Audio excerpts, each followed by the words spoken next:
Хятадын шоронд 9 жил суугаад Монголд дөрөж ирсэн өвөрлөгч Сүхэ.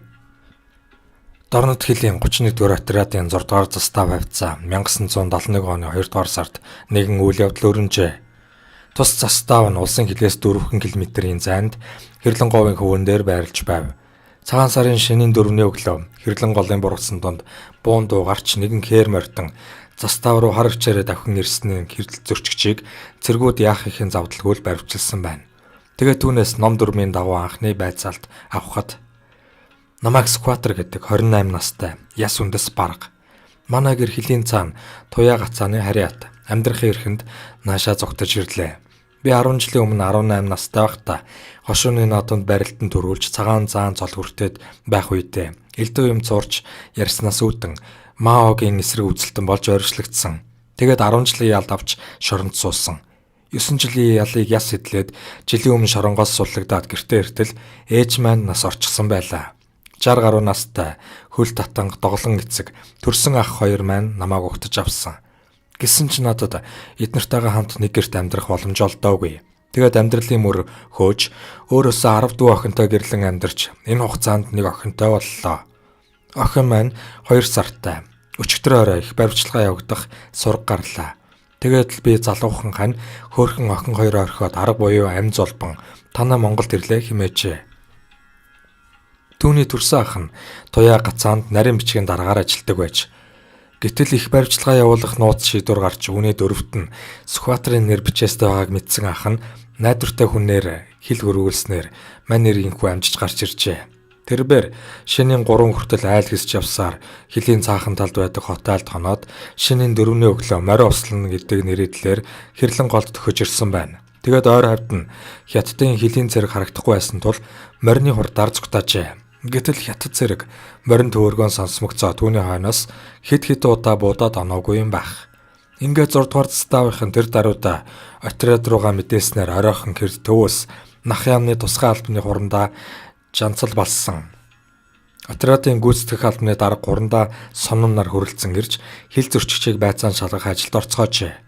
Түүний 3 хоног байцаахта тагнуул хийх гэж орж ирсэн гэж баахан тулгалт хийсэн байна. Тэх ёстой л байсан биз.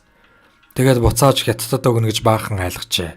Сүхбаатар сэтгэлээр унж та нар намайг хятадуудын гарт өгсөнд орвол яг одоо буутчих гэх зэрэгээр адарчээ. Тухайн үед 6 дугаар заставын улс төрийн орлогч хийж байсан Туван жав хэмээх офицер хожим дурсахтаа.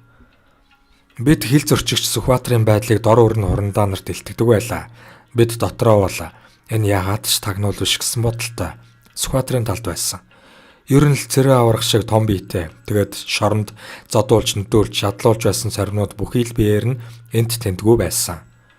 3 дахь хоногийн өдийн хоолн дээр 2 хурандаа намайг дуудаад хил зөрчигч амжилттай баривчилсны төлөөгээд 750 грамын шилтэй 40 градустай гадаад арх гаргаж хундаг өргөдөг юм байна. Гуруула талыг нь уучгаад байтал хурандаа жанцал балсан. Цаад Сүхбаатар чинь тагнуул биш юм байна. Баян төмөн рүү авч явах хаастаа. Хоол ундыг нь сайдуулээд энэ хагас шил архийг уулгачих. Нүдийг нь боож, гарыг нь гавлна. Тэгээд хоёулан хөргөх бүрэн зэвсэгтэй сайн зэрэг нэгийг бэлтэг гэж тушаалаа. Би хагас жишээл архиа өөртлөө Сүхбаатар дээр очиод бүх учрыг хэлтэл нүдэн сэргэж бөөн баяр хөөр болдог юм байна. Хоолооч сайн идлээ. Хоолны дараа нөгөө архиа том аягаар мэлтэлцтэл дүүргээд бартал амсаж үтснэ. Яасан сайхан архи вэ гингүүтээ тэр дор нь хөнтөрчхөв. Тэр архинд нэлээд дуртай нэгэн байсан байх. Хэд хоногийн дараа манай зэрэгэлдэх үүдийн заставаар морин тэрэгтэй доглон өвгөн хил зөрчиж ирсэн нь Сүхбаатарын аав байлаа. Түүнийг мөн л төв рүү аваад явлаа. Үүнээс хойш 10 жилийн дараа буюу 1981 онд би намын дээд сургууль төгсөөд Хилийн ба дотоодын цэргийн улс төрийн газар Ахмад золтой ажиллаж байсан юм. Гэтэл 8 дугаар сарын 25-нд Монголын хувьсгал залуучуудын эвлэлийн 60 жилийн хойг нүсэр тэмдэглэж би эвлэлийн Ахмад ажилтны хувьд хойм медаль бусад зүйлээр шагнууллаа. Хөдөө гаднаас эвлэлийн дарга нар ирчихсэн байсны дотор миний цэрэг ахлах дэслэгч маш балдан Сэлэнг аймгаас ирсэн юм. 4-5 офицер шагналаа угаах юм болоод арх бив яам талах мэтийг бэлдээд манад ирж баахан аргиж байтал маш балдан маань надад нэг сонин зүйл дуулгадаг юм байна. Тэрбээр 1 жилийн өмнө зүүн хараагийн сангийн аж ахуйгаар ажиллаар явж байгаад нэгэн айлд буудалжээ. Гэрт 70 орчим насны суумгай шахуу хөл муутай өвгөн, нэг их том биетэй хар хүү, тарган дуу бор хүүхэн, ганц нэг хүүхэд байна гэнэ.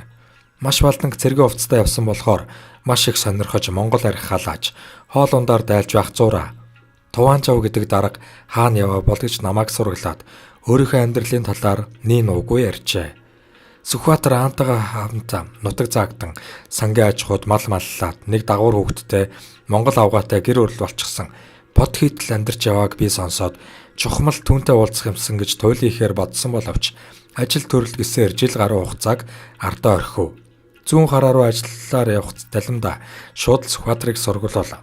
Сангийн аж ахуйн удирдлагууд. Сүхбаатар сайн малчин байсан. Хэдэн сарын өмнө малдаа явж байгаад ямар ч улам өргөө алга болсон. Одоо авгаа хөөхтөн байгаа гэсэн хариуг авдаг юм байна. Би бодохдоо зовлон үдсэн тэрэг гүндүүгөө сайхан Монгол ир явж тагнуул биш.